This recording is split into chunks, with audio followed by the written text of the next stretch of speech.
Hello everyone and welcome back to the second episode of the 1.8G 6-speed swap, and here is the starting point of removing the 5-speed from the car. And here I am just unbolting the drive shaft and opening the bolts from the connection to the engine block.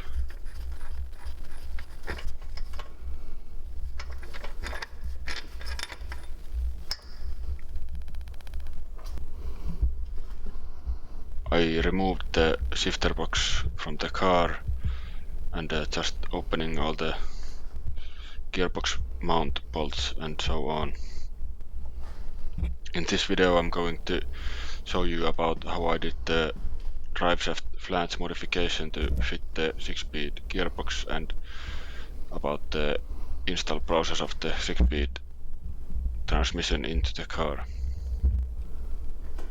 So here I have the 5-speed dropped from the car, and you can leave the clutch cylinders and all the other things in place.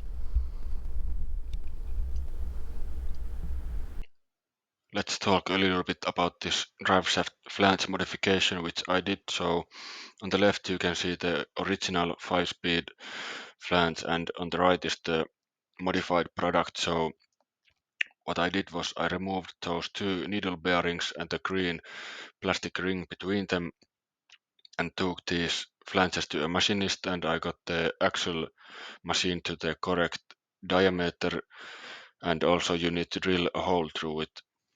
But you can find a ready product from Audi B5, RS4 or RS2, but I just wanted to modify these because these are easy to get your hands on. Then just cut the end of the shaft and make the surface flat here on the end of the shaft. Here on the left is again the finished product, and on the right is the original 6-speed TDI flange, and as you can see it's a different style, and I wanted to do this modification because I already have Audi S4 drive shaft installed in my car, so I wanted to keep them, and both these flanges have the same splines, so that's why you can do this modification. Here I have the modified flange in test fitting, and you need to drill the hole through the shaft because of the locking bolt in the center, which you can see in the picture. Here I am just replacing the oil seals for the driveshaft flanges and giving the gearbox a little cleanup before installation. This gearbox is a little bit longer than the 5-speed. Now we have the 6-speed here ready to go into the car, and one more modification which you need to do is that the reverse gear sensor is on the other side of the gearbox and it uses a different connector, so couple wiring jobs you need to do, but the vehicle speed sensor uses the same connector, and it is almost at the same place.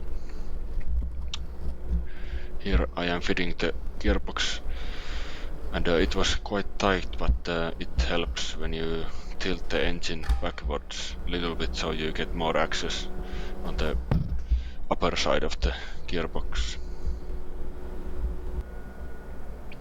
While I had the drive shafts of the car, I did a little renovation to the inner CV joints, and these are the Audi S4 B5 drive shafts.